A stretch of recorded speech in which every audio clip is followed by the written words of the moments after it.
Class 9 Science. I am R.S. Prasad sir. Today your chapter 5, that is the force and laws of motion, and that is the part 2 and it is question answer. So let us start. A fire, that is the question. A fire extinguisher is held by a rubber pipe that throws the water at a very high speed. Explain this. इसको explain करना है. जब पानी बुझाने वाले को फेंका जाता है, उसमें पाइप से पानी फेंकते हैं तो बहुत तेज उस पर चोट सी लगती है, पीछे की ओर भागता है वो. So why it is so. So according to Newton third law के अनुसार क्या होगा, एक्शन रिएक्शन इक्वल होती है. तो some force is applied to move out water from the pipe से जो है वो कुछ पानी निकल के आता है. Some amount of force is also exerted on the pipe, कुछ पाइप पे फोर्स लगती है इन अपोजिट डायरेक्शन में. So due to which the pipe is pushed backward, pipe भी पीछे की तरफ फोर्स लगाता है. For a powerful stream of water magnitude of a reaction force is more, due to which it becomes difficult to hold the pipe. इस तरह इसको pipe पकड़ने में कठिनाई होती है महसूस. चलिए आगे देखते हैं, fill in the blanks हैं. फर्स्ट है ये, the law of conservation momentum. The law of conservation of momentum is applied in the absence of किसके absence में, unbalanced external force के सब. चलिए नेक्स्ट है, both the ends of balance are pulled with the weight 20 kg on each side. The reading on the balance is, that is the 0. You can write here 0. Third one, the first law of motion is also known as the law of inertia. So you can write here law of inertia. Now fourth one, if the acceleration of a body is double while keeping mass constant, the force becomes also double. So you have to write here double. Now force is a vector quantity. As you know, it is a vector quantity, not a scalar quantity. Now come to the next one. So the effort made to change the position of an object is called, that is the force. यही आपकी force कहलाती है. It is the definition of force. The unit of force in serious system, ये dyne होता है, तो dyne आपको learn करना है. So frictional force always oppose, ये हमेशा क्या करती है, फ्रिक्शन फोर्स जो है हमेशा अपोज करती है the motion of an object के मोशन का ये अपोज करती है. सो नेक्स्ट है 9 number, unit of force is Newton ने अपने नाम पर ही इसकी यूनिट का नाम रखा है. सो फोर्स की यूनिट जो है वो न्यूटन होती है. Now come to the next question. 3 solids which are made up of aluminium, steel and wood, ये 3 चीजों से बना हुआ है respectively, have the same shape and volume भी सेम है, शेप भी सेम है. Say which of these solids will have more inertia and why. बताना है कौन सी की इनर्सिया ज्यादा है. So inertia of a solid made of steel will be more. Steel की सबसे ज्यादा होगी. Inertia of an object depends upon its mass and velocity. मास और वेलोसिटी पे दोनों पे डिपेंड करता है. Since here velocity of an object is not discussed, इस पे एनर्जी मतलब इसमें वेलोसिटी का तो कोई जिक्र ही नहीं हो रखा, इसलिए केवल मास पे ही डिपेंड करेगा. Thus its inertia will depend on its mass. Since out of substance the steel, aluminum and wood of same volume, density of steel is higher. Thus the mass of steel will be more. और steel की मोर होने की वजह से क्या होगा, इसकी inertia भी सबसे ज्यादा होगी. चलिए आगे देखते हैं. नंबर सेकंड क्वेश्चन है, utensil made of glass break on falling on the ground but not when they fall on sand. Why it is so. अगर फर्श पे गिराते हैं तो टूट जाते हैं, लेकिन सैंड पे गिराओ तो नहीं टूटते हैं. तो इसमें भी रीजन दिखाना है. Glass utensil penetrate inside on falling on sand because particles of sand get displaced, but this does not happen on falling on hard floor गिरने पे टाइम बहुत कम लगता है. So by Newton second law of motion क्या है, change in momentum upon time interval. ये change in momentum upon time interval है, इसी से क्लियर होता है. It is clear that on falling on sand due to the increase of magnitude of T, यानी इसकी टी को बढ़ाने पे एफ डिक्रीज, एफ अपने आप कम हो जाएगा. Whereas on falling the floor due to decrease in the value of T, the value of F more. As a result glass break but not in sand, इसलिए sand पर ये नहीं टूटते हैं. चलिए नेक्स्ट देखते हैं जरा. थर्ड वन है, write down the mathematical representation of second law of motion and write the meaning of all the symbols used in. इसमें जो भी सिंबल यूज हुए हैं उन सब को लिखना है। तो ये सेकंड लॉ है। देखो सेकंड लॉ ऑफ थर्मोडायनेमिक्स क्या है, is expressed by the moment by the mathematical formula. ये है द फोर्स जो होता है वो rate of change of momentum del P upon del T होता है। और डेल पी की वैल्यू क्या होती है, डेल पी जो निकालते हैं वो होता है M V minus M U. ये जो चीज है ये है change in momentum. So you have to write change in momentum. ये change in momentum M V minus M U हो जाता है। अब डेल टी क्या होता है, टाइम इंटरवल होता है। So T to minus T जो इसको हमने टी से शो कर रखा है। बट सेकंड जो है F is equal to M A होता है, that is the force is equal to mass into acceleration.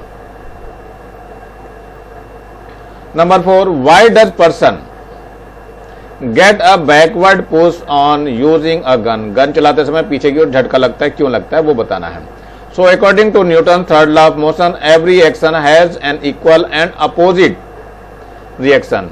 By this law, it becomes clear that on applying force on the bullet by the gun, reaction force on the gun by the bullet acts in the opposite direction, due to which the person shooting is pushed backward. यही F1 equal to क्या होगा, minus F2 हो जाएगा।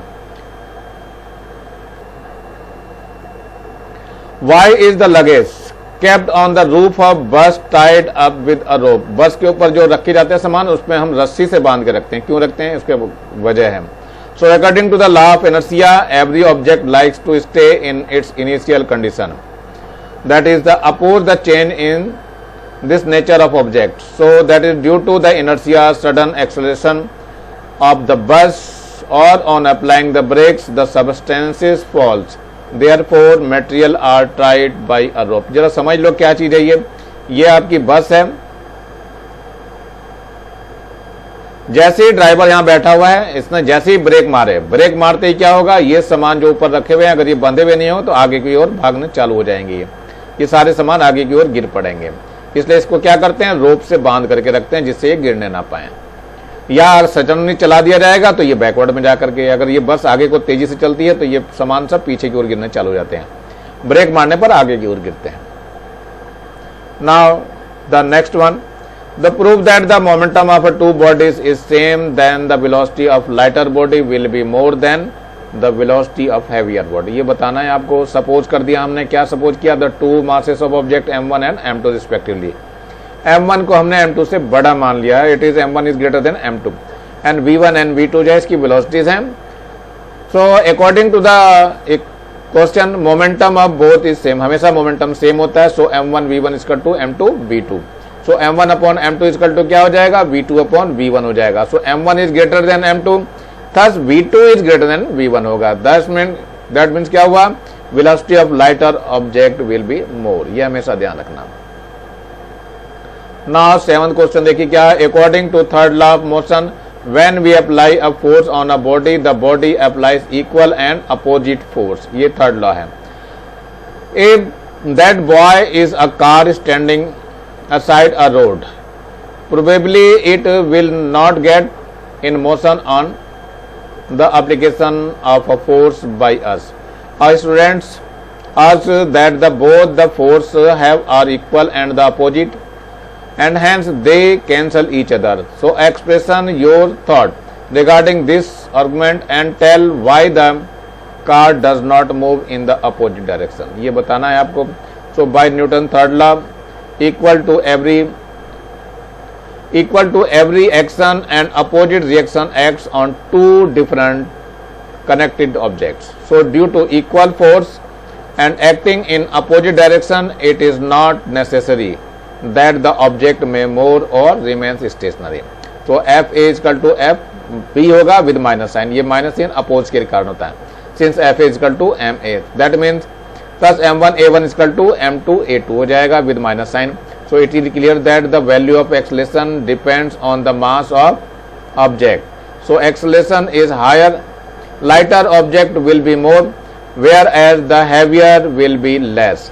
So similarly on pushing the car may not have, because its weight is more and that amount of force cannot be applied by which it can be accelerated, इतना धक्का नहीं दे पाते हैं कि वो चल पड़े। Now a velocity of a body of mass 50 kg, मतलब मास दिया हुआ है तो मास को लिख सकते हैं आप 50 kg, moving at a uniform acceleration become 7 metre per second from 4 metre per second. So आपका u कितना है, it is 4 metre per second, और v गिवन है कितना, it is 7 metre per second in 6 second. So t कितना है, 6 second. Calculate the initial and final momentum of the body. Initial के लिए P1 होता है, ये फॉर्मूला हो जाएगा mu, m कितना है 50 है, u कितना है 4, सो इट इज द 5 4 20, यानी 200 kg मीटर पर सेकेंड। ये फर्स्ट आंसर है। ये इनिशियल मोमेंटम आ गया। फाइनल मोमेंटम निकाल दीजिए, यानी P2 हो जाएगा, ये हो जाएगा mv, m कितना है 50 है और v कितना है 7 है, so it is 350 kg metre per second. ये आपका सेकेंड आंसर है। अप्लाइड फोर्स है, अप्लाइड फोर्स का जो फॉर्मूला होता है वो del P upon del T होता है। सो डेल P निकाल दीजिए, इन दोनों का माइनस हो जाएगा, यानी P2 minus P1 upon T हो जाएगा। तो P2 कितना है 350 है और P1 है 200 और अपॉन T कितना लगा है 6 सेकेंड, माइनस कर दीजिए कितना हो जाएगा 150 हो जाएगा, अपॉन 6 हो जाएगा, 3 2 जा एंड 3 5 जा, इससे फिर कैंसिल कर दीजिए, ये 25 आ जाएगा। So it is 25 newton. ये आपका आंसर हो जाएगा।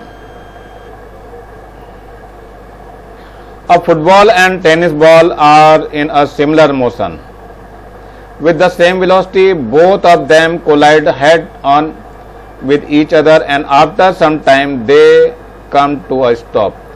If the time interval of collision is 1 second, then first one, which of two balls will be more affected by the force? Second है the moment of which ball will change more. Third है हमारे पास the acceleration of which ball will be greatest. तो ये आपका दिया हुआ है, ये आपका बॉल ए है, ये बॉल बी है, दोनों एक दूसरे की ओर आ रही हैं, ये इधर आ रही है और ये इधर आ रही है, कोलाइड होते हैं और दोनों इधर की तरफ भागने चालू हो जाते हैं। तो यही आपको बताना, ये आफ्टर कोलिजन है और ये बिफोर कोलिजन है। ये फुटबॉल है और ये टेनिस बॉल है। तो चलिए देखते हैं इसमें लिखना क्या है। और सो ये है let the mass of the football be m1 and the tennis ball be m2। दोनों के मास हमने अलग अलग ले लिए, यानी इसका हमने मास m1 लिया और इसका मास m2 ले लिया। ये भी मास m1 है और ये भी मास m2 है। The velocity of both before the collision is the same, u मान लिया हमने। Velocity of both after the collision v1 और v2 मान लिया। Since mass of football m1 is greater then mass of tennis ball m2, यानी कि ये football का मास इसके मास से ज्यादा है, यानी कि ये जो है हमेशा ग्रेटर है। So first momentum of football before the collision p1 m1 u हो जाएगा and the momentum of tennis p2 that is the m2 u हो जाएगा। Since m1 is greater than m2 that means p1 is greater then p2 हो जाएगा। So that the inertia of football is more because value of inertia depends on both mass and velocity of the object, and in the state of motion the moment of an object is more, its inertia is also more. Thus on collision after the force will be more on tennis ball of less inertia because after collision change in velocity and momentum of tennis ball will be more. Second क्या है, there will be more change in momentum of tennis ball. Third क्या है, acceleration of tennis ball will be maximum हो जाएगा क्योंकि वही तेज भागेगी पीछे की तरफ। Above answer can be also discuss by the law of conservation of momentum. इससे भी हम कर सकते हैं before collision m1 u equal to m2 u, so equal to क्या हो जाएगा m1 v1 plus m2 v2 हो जाएगा। Since the collision in the opposite direction thus the m2 u will be written as minus m2 u, so m1 u is equal to m2 u is equal to m1 v1 plus m2 v2।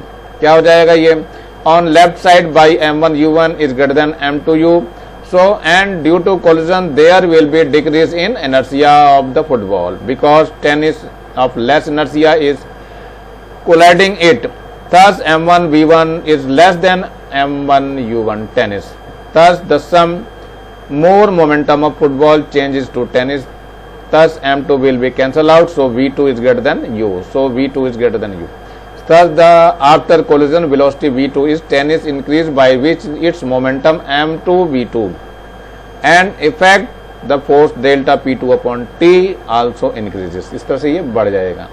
Now come to the 10th question, prove that the total momentum on two object remains constant before after their collision. पहले भी और बाद में भी इन दोनों का जो momentum होता है वो कांस्टेंट होता है। चलो देखते हैं इसको, आंसर को लिख के देखते हैं क्या होता है इसके अंदर।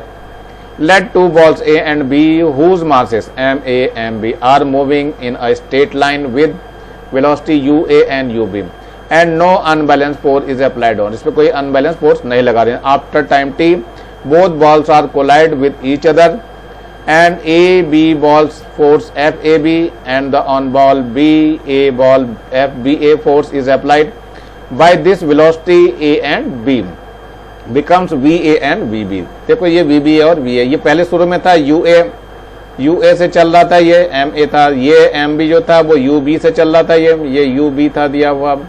ये दोनों यहाँ कोलाइड हो गए, कोलाइड होने के बाद जो है ये फर्स्ट वाला हो गया, ये VA से चल रहा है और सेकंड वाला VB से चल रहा है। सो ये आफ्टर कोलिजन हो गया और ये बिफोर कोलिजन हो गया, ये टकराते समय हो गया। तो applied force mutually by the balls is equal and opposite direction according to third law of motion. ये FAB equal to F minus का BA हो जाएगा। So due to this force velocity of the balls change by the which momentum of ball changes.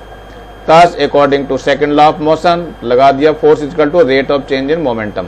तो FAB equal to हो जाएगा MB VB minus UB upon T। यानी ये force का जो फॉर्मूला लगा रहे हैं वो del P upon del T वाला ही लगा रहे हैं। चलिए FBA लगाएगा तो MAVA माइनस UA हो गया। ये भी फोर्स हमारा वही लग रहा है, क्या हो जाएगा, ये हो जाएगा M del V upon del T वाला ही फॉर्मूला लग रहा है। So by third law of motion FAB equal to minus का FBA हो जाएगा। ये दोनों फोर्स इक्वल होंगी, इक्वल एंड अपोजिट होती हैं। सो दोनों की वैल्यूज रख दी हमने, MB VB minus UB upon T is equal to minus का MA VA माइनस UA, और ये T और T तो कैंसिल हो जाएगा, अंदर इसकी मल्टीप्लाई कर दे रहे हैं। तो ये हो जाएगा MB VB minus MB UB equal to minus MA VA plus MA VA। तो अब इसमें क्या हो जाएगा, ये माइनस वाले को इधर ले जाओ, इस वाले माइनस को इधर ले जाओ, यानी इसको इधर लाना है और इसको इधर लाना है।